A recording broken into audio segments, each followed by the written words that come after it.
monetize things, how to get money when you need it, and you need it fast, and you need it now, and you want it now. No, I'm not talking about Cracker Jacks either. But you will find the magic prize with our guest today. So I have two things I want to ask you. What have you been doing for yourself? And great, really doing for yourself. Put it in the chat, send me a DM, whatever it is that you want to do. And stay tuned, because I've got an exciting show for you today. Linda gave me the courage, the confidence to move forward. And after I was finished with Linda K's training, I was at the next level. It's Linda K. But when you trust that piece of you that says, I got something to give, I have something to say, you know you've got something to do. Get on your feet, shake your hands in the air. Welcome to the stage, Linda K. And we are back. And I did say that we've got somebody really excited. And I say this every week because everybody that I have on my program is interesting. Otherwise, why bring them, right? So today's no exception. You know, Money Talk first started out because I really was afraid to talk to the camera. That's really how this started, believe it or not. And I thought, what do I really like to talk about? Well, it turns out that I like to talk about money, how to get it, how to invest it, how to think about it, how to get more of it. And so today we're going to be talking about a number of things, about how you can monetize the simplest of things that you've been doing, the things that you're interested in, the things that, well, you're probably spending a whole lot of time on Instagram, or a lot of time in multi-level, or picking a business and things that you really want to figure out. How can I make more money? How can I make a bigger impact? And what can I do more of that I can have more of that green stuff? So welcome to the stage and to my show today, my very, very special guest today, Kim Ward. What's up, Linda K? Thank you. Hell yeah. Hell yeah. Oh my God. I love your energy. Kim, talk to us a little bit about life in general, because you know, you don't just have a life in general, you have a spectacular life in general that most people are looking at through the eyes of what you put out for us on Instagram. Why is our social media so important? Well, I think you can really showcase behind the scenes look into your life, which most people like, what's going on back there? Show me what you got. You know, and I love to do that. I love to invite you in. I love to bring you in, and I love to show you transparently what's going on over the shoulder. So, yeah. You know, you bring up a really good point, and thank you for saying that, because, you know, I grew up in the generation that says, no, we don't talk about ourselves, and you don't get to see what we've got in our room. In fact, you know, if virtual screens have been available, that they'd have walked around with a virtual screen on them. Right? So you just didn't. And it took me a long time to kind of warm up to the idea of, because you had busybodies and you had people that were, you know, misusing the information back in the day. And it's not grandma's Facebook anymore, is it? No. Sorry, Grandma. Wah, wah, wah. How personal can you get personally? You know, I think there's a fine line between airing your dirty laundry versus allowing people to come in and see the authenticity, to be transparent and let people know it's not about comparing your blooper reels to my highlight reels or vice versa. We're all human. We all have things going on that are great, and we all have things going on that are not so great. And, you know, I don't understand why authenticity is so applauded instead of being the norm.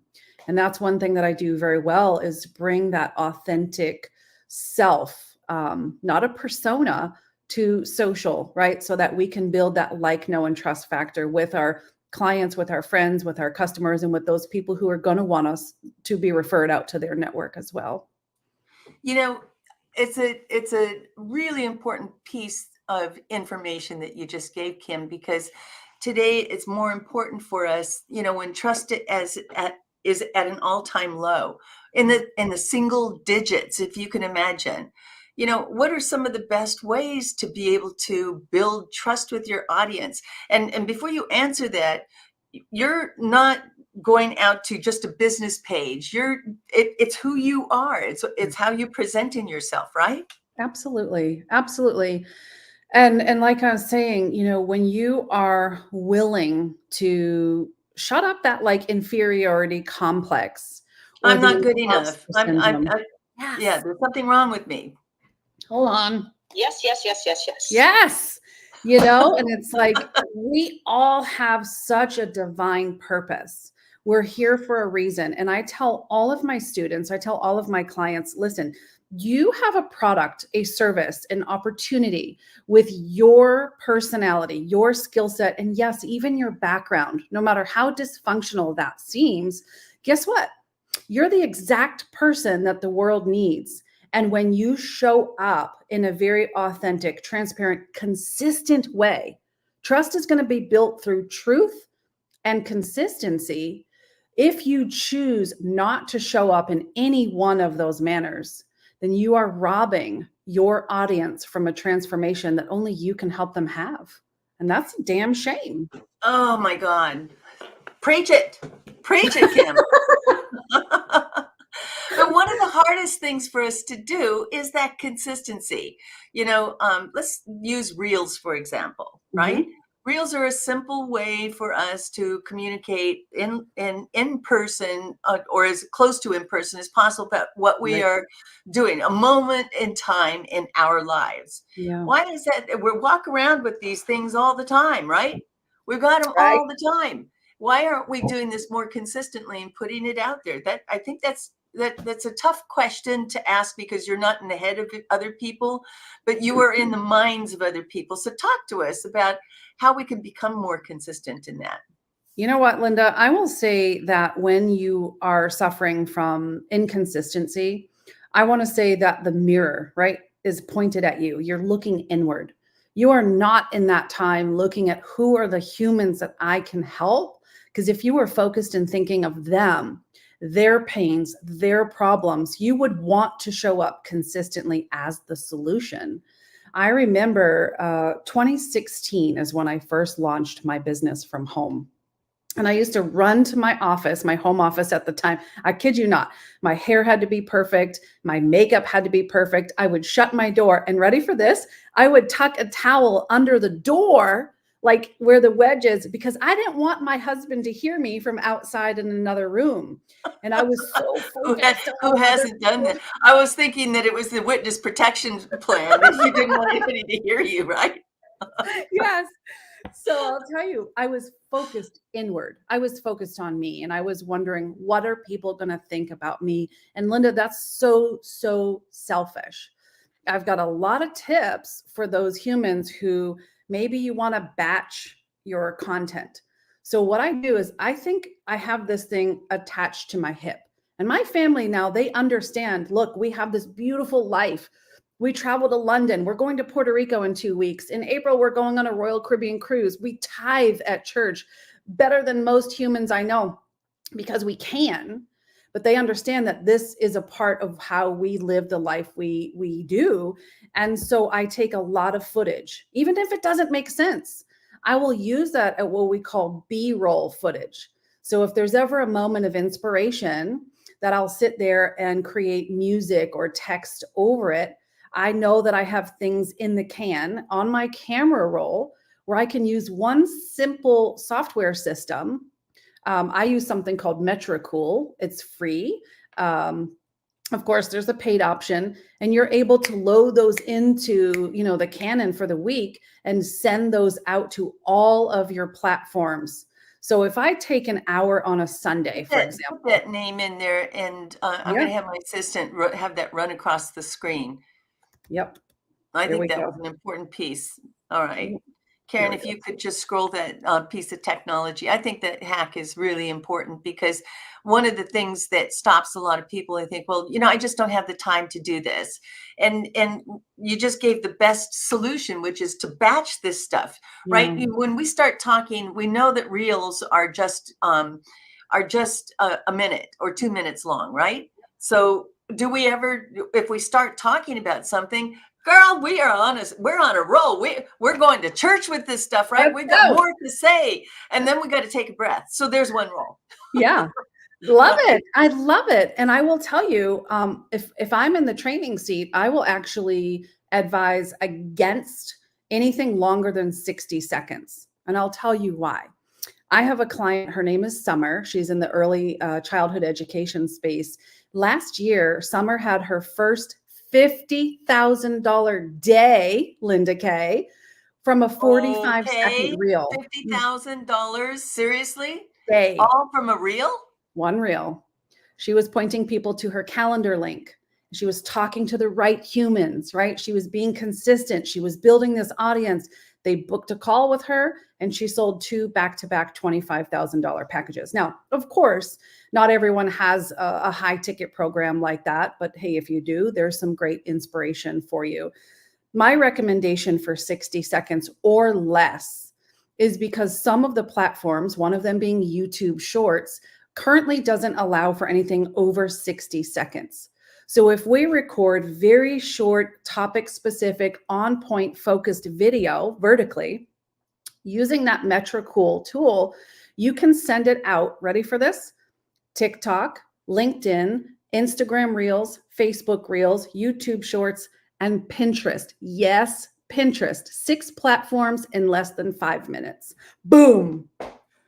Mic drop moment. Dang, girl. You got me all wound up. I'm like, oh my God. Well, while we got you wound up, you do teach a course and you teach a number of courses. And of course, that's one of the ways that people can get introduced to you. Yeah. But I think that the value that you put into that course and the simplicity of it, it was just like, hey, I'm not technical. And there are times where, I have a virtual assistant and, if I've got her working on something else, then what gets dropped?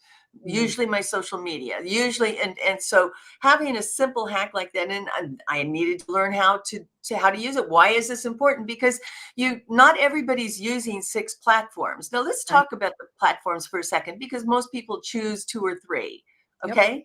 So, and we can drop, especially if we get some good stuff, right? We get, like people repost it and, if you got a number of reposts or people are sharing it, you can boost it, put a couple of dollars behind it and just boost it. So you can go, boom, you've got a lot of attention.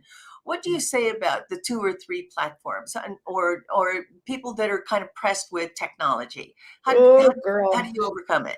She's hitting a nerve here. She's hitting a nerve. Right, let's go to church. Let's go to church. Okay, we're going to digital marketing school right here. So I recommend having 1 or 2 platforms where you're going to have your influence on.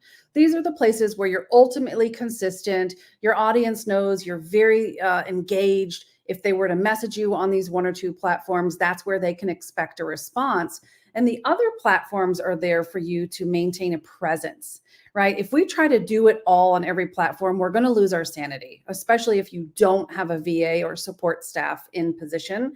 So I will tell you, if you want to get good and great at TikTok, you have to be posting super, super, super niche specific topic videos. You have to post 3 times a day and you depreciate within an hour, right? With Instagram, you have to be very present, very engaged, very on all the time. You have to post 3+ times a day. You have to do Instagram lives and your content depreciates in 5 minutes if you're lucky.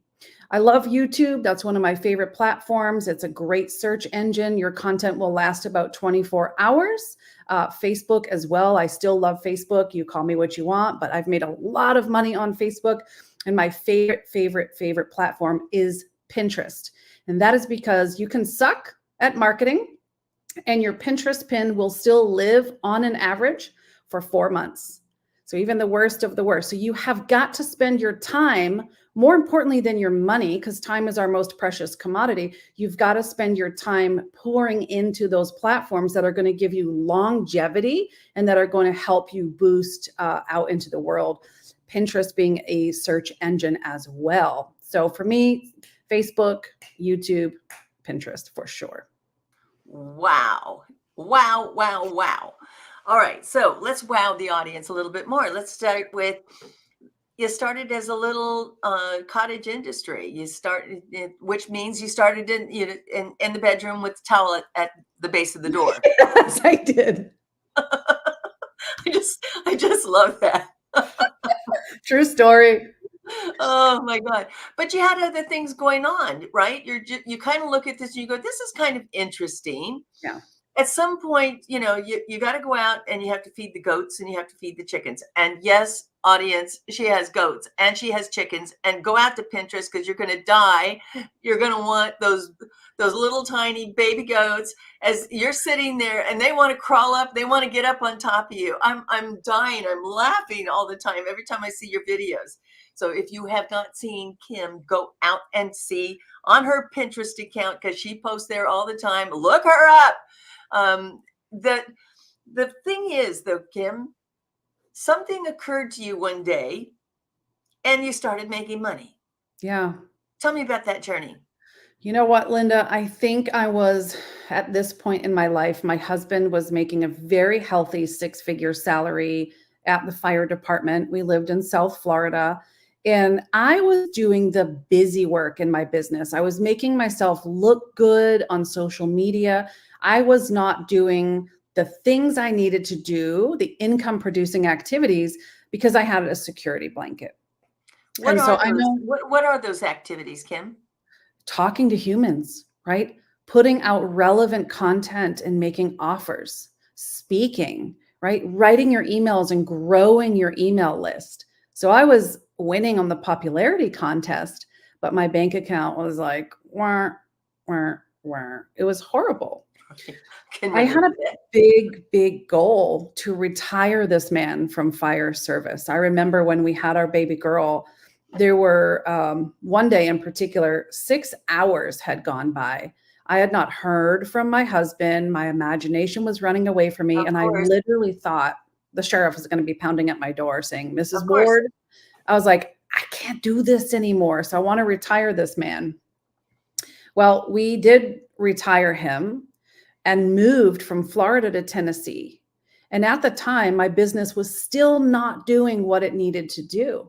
So he had to go back to work, working construction full time, Monday through Friday. He's not used to this work schedule. Neither were we. And I kept telling him, just quit. And he'd look at me and go, you're not making what we need you to make. And I'd sit here in this office and I'd bite my fingernails and I'd stress out and I would still not rise to the occasion. And Linda, here's the moment. He called me one day and said, hey, babe, have you got us? And I lied through my teeth. And I said, yes, I do. And he said, good, because I just quit my job and I'm on my way home.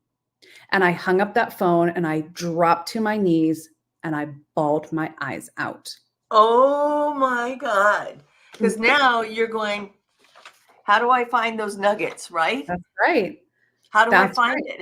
What do I do? Lord God. And why is it, Kim, that we wait so we can have prayer. We can have our morning, our morning devotions and the things that we do for us to stay and to stay connected with our source.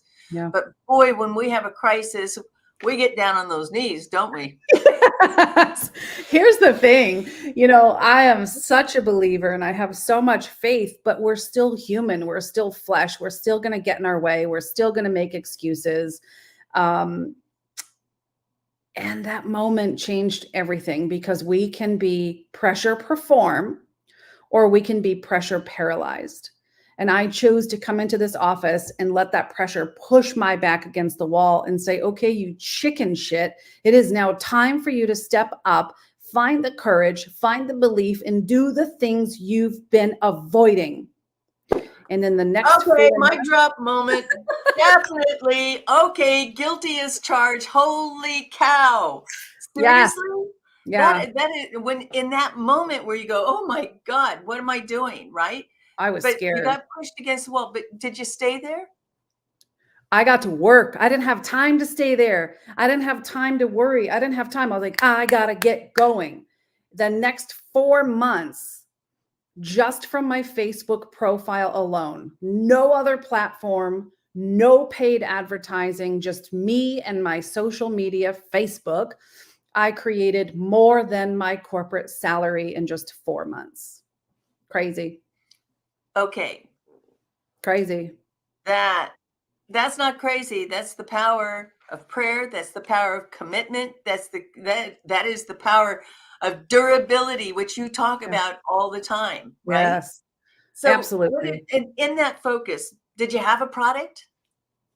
I had me. I was my product. You're the You know? product. Yep. Right. And so many of us just sit around going, I really could use some extra cash. I'd like to send the kids to the dentist. Yes. Right? Kind of important. I need to feed the kids. I need an extra baby needs a new pair of shoes, right? Or you say, I want to set up my studio and I need a microphone. I need a better microphone and I need better lights and I need none of those make any difference. It's taking action, taking the necessary action and move into action, taking those steps. My God, now yeah. you're taking us to church. Yes. I can't tell you. And I think I get mad because I'm talking to the old me, but I'm like, imperfect action is always, always better than nothing. Get out there and do it. Get out of your head, get out of your own way. You need you. The people that are waiting for you to get brave and show up need you. And like I said, you are robbing them of a transformation that only you can help them have. The time is now. Time is now. Time is now. So then your husband quits his job. He comes home. He sees you working like a mad woman.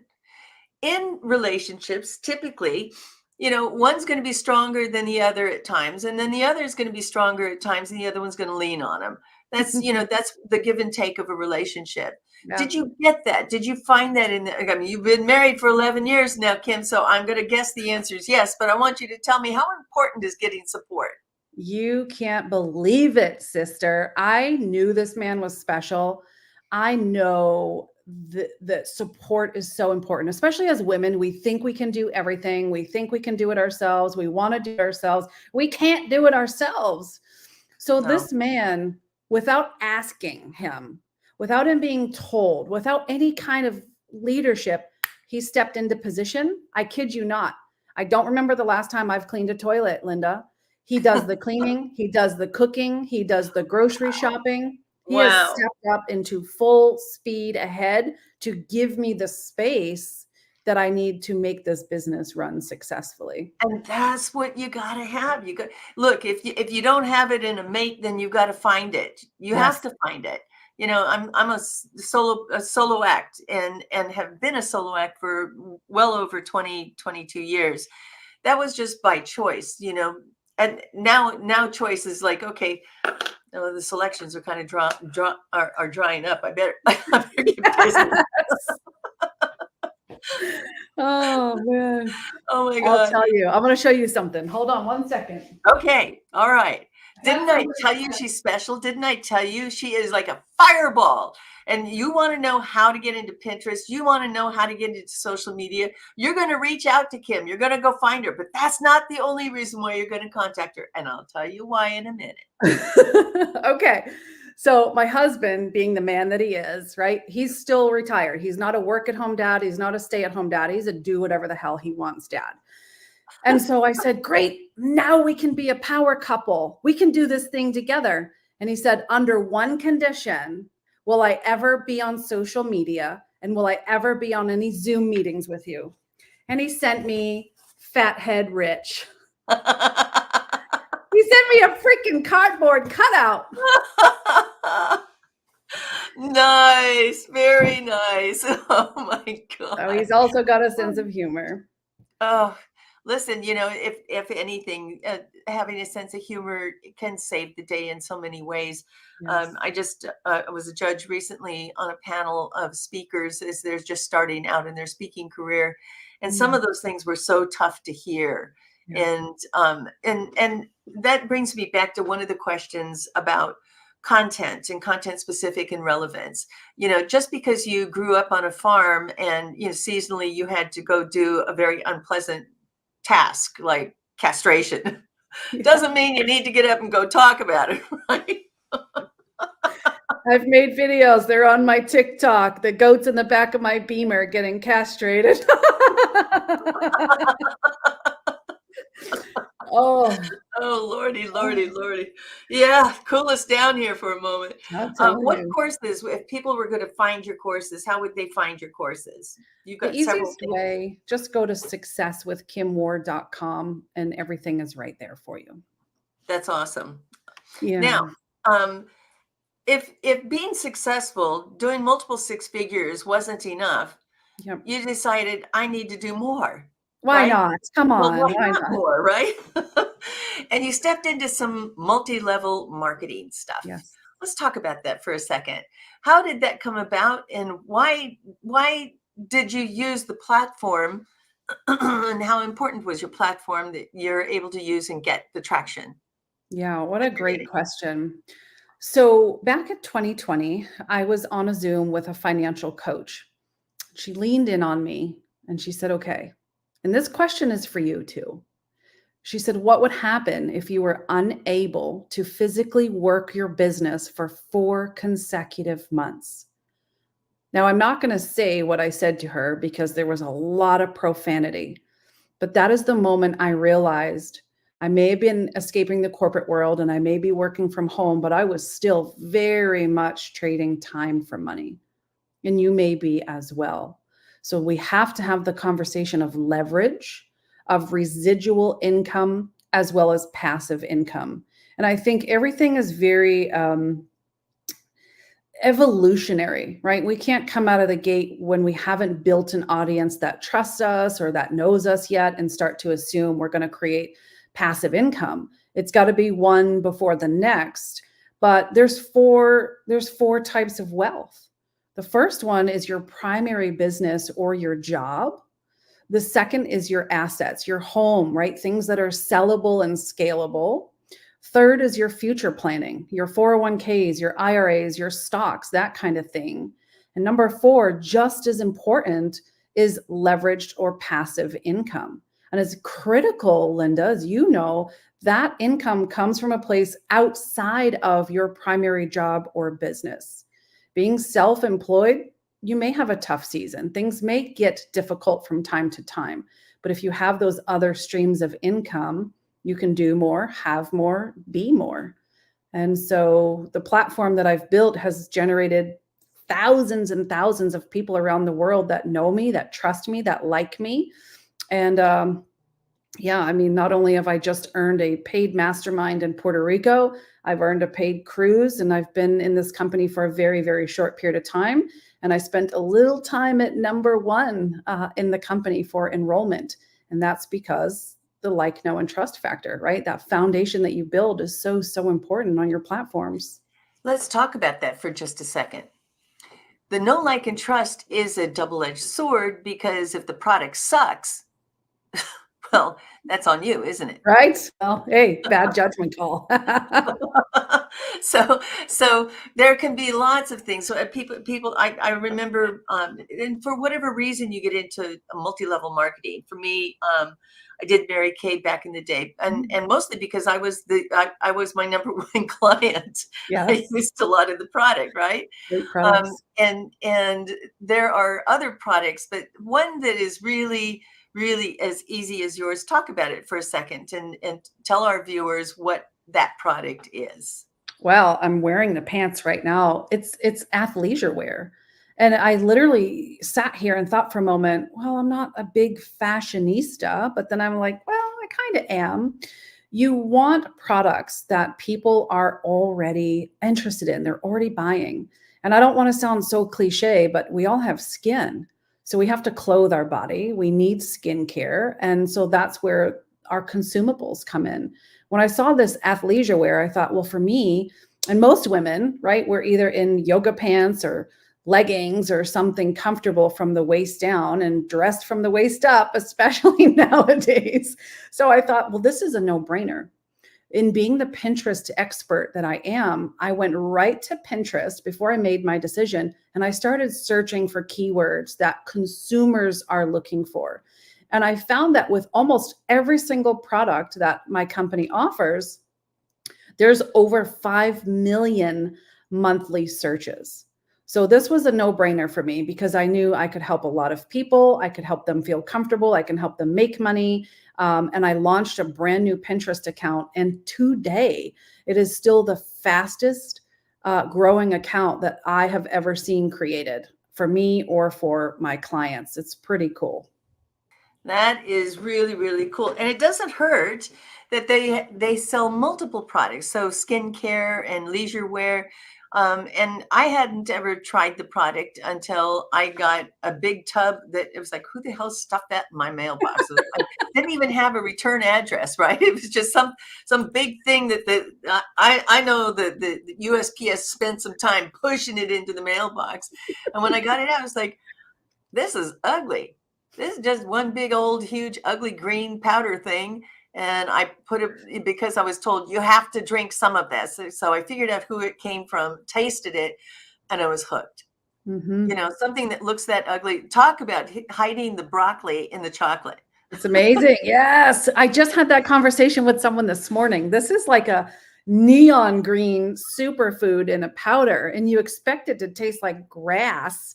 And it's like, oh, this is actually really good. It is good, right? And that it tasted like mango and Yes. I'm like, and a true mango. And then I'm like, well, I wonder if I could put it in something else. And I did. And it was like, no, I really enjoy it just all by itself, you know. So an energy booster that, you know, most of the time when you go to a store and you pick up an energy boost powder or powder boost of whatever, it isn't as chock full. It's chock full of all kinds of things you don't want to be putting into your body, or have that meltdown like the sugar rush and Yep. crash.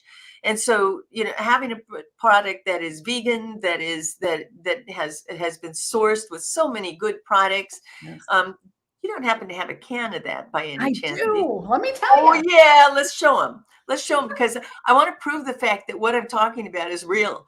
Okay, it's a simple little plastic bottling, right? And it just looks like, and there you go. And simple word, boost, right? So you think, okay, I'm going to get boost, and there's nothing jittery or jumpy about it. And I've taken it at all kinds of different times of the day. Not before I'm going to bed, but in the morning or at midday. Some people need that extra pickup. I need it. Coffee wasn't enough. Look at the green. Okay. Look how green that is. It is real green. Okay. But it, you know, and I've had energy drinks too, Kim, that you'll drink it and, or put it in something and shake it and it's still got clumps of this stuff. So you're getting clumps of powder in your mouth. Right? Ew. No, this stuff not only looks good and tastes good, but it actually mixes well and consistently. So being a savvy individual and you just signed a lot of people up for this product. If you're interested in this product, contact Kim. This is Savvy. How do you spell Savvy? SAVVI. Not with a Y. It's It's so funny because a couple years ago, I launched this program and it was called Savvy with a Y on social. So I own the domain savvyonsocial.com. How good is that? Yes. I didn't know years later I'd be with a company, Savvy with an I. Isn't that cool? That's really, really, truly awesome. Oh my gosh. And you know, we are busy. We have busy lives. We have, you know, so many things that we're involved in. So, you know, there was just one more thing. And when we're thinking about, you know, having a source of income, you know, having your downline is equally as important because now what you're talking about, Kim, is having that passive income. So Yes. if you've got subscribers or you know people that are selling in your downline, they're selling and then they're continuing to sell and they're recruiting and then they're selling. So that money is a very, very solid investment of your time that you leveraged on your own existing platform that you'd already built. Yep. It gives us the time to do the things that we as busy women do as we get older. And that's taking care of aging parents. Yes. And I can tell you that I understand this extremely well, considering my mom will be 93 in a couple of months, and she's still alive and kicking. And there have been many challenges to staying healthy. What are some of the ways that we can do as busy women help our parents stay focused or stay relevant, because as we age, I don't care what age you are, I'm not in my 20s, so I can't do certain things, right? Or I look at things that I used to do in my 40s and now my 50s, and when we change jobs or we change what we're doing, we still want to have that sense of relevance, don't we? Yeah. How does Absolutely. that, how do we help our aging parents do that, still feeling relevant? I love that so, so much. I will tell you, I shared with you, I'm a complete open book. My dad had been diagnosed with stage 4 esophageal cancer, and he was given a 5% chance to live by his medical team. They actually paid him to be, we'll call it a guinea pig, because he was placed into science books. They used him as a kind of a lab rat. And he pulled out, he's been in remission for some time. And now we're kind of going through some things right now, which is fine. We'll get through this. But the worst thing we can do for our parents is to kind of let them sit somewhere and deteriorate. So my husband and I, we have a 9-year-old daughter. She plays basketball. She's into all kinds of programs. We make sure my dad is involved everywhere. He comes everywhere with us as a family. And thank God my husband doesn't find him as like a nuisance. He's just part of us. Last year we went to London and we explored London. And I'm like, my dad, our parents are not to be Did around. you put him on the bus, make sure that he had a good tour? He did. He went to see the Crown Jewels. He went on a bus. He did the walk on the Tower Bridge. We have amazing, incredible pictures to show for it. So like I said, we bring him everywhere, and we know, what, we might have to move a little bit slower, but it's worth it. It's Isn't so that the worth truth? it. Yeah. Isn't that the truth? A couple of years ago, back in, I'm going to say it's now been 5 years, my mom was battling problems with her eyes and eventually became blind as a result of the glaucoma. And she moped around for a good 6 months, Lord Jesus, just take me now. And I'm like, Mom, I'm pretty sure that's not how it works. I think, when our warranty's up, we expire.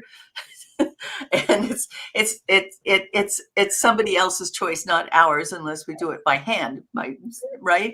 And I said, you should be thinking about your legacy.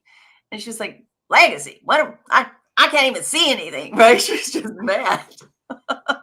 I'm like, well, Mom, she says, what do you mean? I said, well, you should think about legacy before you're 6 foot under. Mm. And she said, well, what do you suggest? And I said, a book. Yep. And she said, I don't know if you noticed that I'm blind. She's a little feisty one. I said, like well, her. Mom, you may have lost your sight, but not your vision. Mm. And that's an important thing for all of us to remember, is that we have something in us, right? There's that spark of the divine in every single one of us, that we have more to do, until our expiration is up. And, some people live past the expiration date as well. And the interesting part is at 92, and only a couple of months ago, my mom, let me finish the story of the book. I said, I don't know if you noticed that I have eyes. I can be your eyes.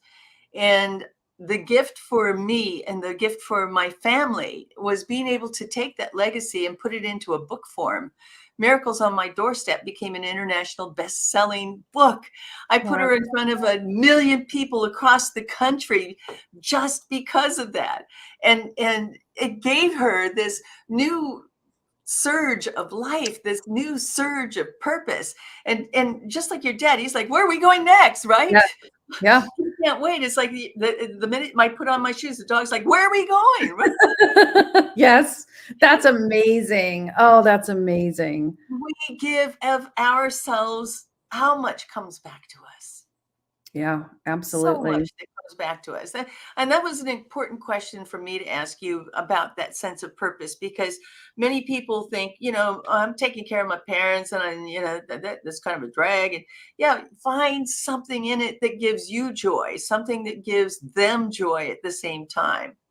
Gratitude, right? I mean, I was at the hospital for 10 hours last week while my dad got an infusion. And I have my laptop, I have my phone. And because I learned the value of leverage, the value of compounding efforts with our own and other people's, we can work from anywhere. And I did. I got a lot accomplished in that infusion room while he was there. So, like you said, we go 2 weeks, we're leaving for Puerto Rico, and he's packed and ready. Like, let's go. Um, the interesting thing about what our parents and yours and mine have in common is that they're told they're not going to get much further. And I had a guest on last week that literally this next coming week is on all kinds of apparatus and machinery. And it was a gift that we could exchange time with you. So thank you for that. Because his hours are measured and all of ours are. Some are more aware of it than others, but in that measurement. In this past year, my mom fell and she broke her leg. Now, the woman's bionic. She's got, she's got new knees. She's got titanium hips. She's got, she's got pins in her back holding her together. And when she broke the leg, she broke the femur. So it's the piece where the apparatus actually fits into. And so it's circular breaks. And at the hospital, I didn't know that there's a death room. Did you know that? No. So it's a large room. It's a larger, usually could hold 4 beds. And so, if you suddenly find that it's a big room and there's nobody else in it, you might want to ask about your charts. They didn't expect her to make it through the surgery. Wow. And they did not expect her to make it through her recovery. And how important is faith? And I know that this is a strong question because she is a woman of faith. You're a woman of faith. I'm a woman of faith. How important is that reliance for our recovery? What does it do mindset wise? Everything, right? It's everything. I remember when my dad was given a 5% chance to live, they actually didn't tell him because they said if that gets into his head, that's all he's going to fixate on, and then he will himself. And I thought, the word tells us to rest and be at peace and lay your worries at my feet. And that's what we do, right? So when we have that faith, we know it's in divine timing. We know that it's part of his design. And as a believer, that's more than enough. But that mindset piece, we call this the big piece of fat between our ears. Whatever we feed that thing, that's what it's going to fixate on and gravitate towards. So faith is everything. It really, truly is. Well, I can't believe we are actually out of time. And all I want to do is say, what a fast-paced 45 minutes we just had. I can't even believe this. I want to put up on the screen again how people contact you, but I think you also have something for our viewers so they can reach out to you. So Karen, can you bring that up on the screen for us so we can talk about what that is just real quick? And you have some events coming up and other things. So I think that's real key. Yep, Pinterest Marketing Academy. I'm telling you what, that is the bomb diggity. If you want to learn how to use Pinterest, she is the Pinterest queen. Go and sign up for it. Sign up for it. Sign up for it. Sign up for it. What are you waiting for? You're still here. Go sign up.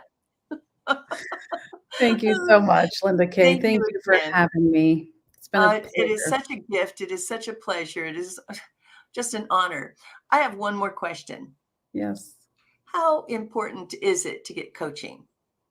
Oh, when I go bowling with my daughter, we have the bumpers up because there's no way I can get through a round of bowling without being catastrophic and destruction to my game. That's how I look at life and business. You need a mentor, you need a coach to keep you on path, on guide, accountable, positive, help you see and do the things that sometimes we can't see or do for ourselves. So it's imperative. Choice. Oh, so good. All so good. Again, thank you, Kim, for being on the show. Thank you. My pleasure. Thank you for having me. And that's a wrap, folks. I told you you would just be so thrilled. And our conversation is never dull. So join me again next week. I've got something even more interesting to talk about. Stay tuned and share this clip with everybody that you know will benefit from how to get their social media platform on the move. See you next week. Do you like to talk about money? If you do and you'd like to be a guest, contact me at lindak360.com.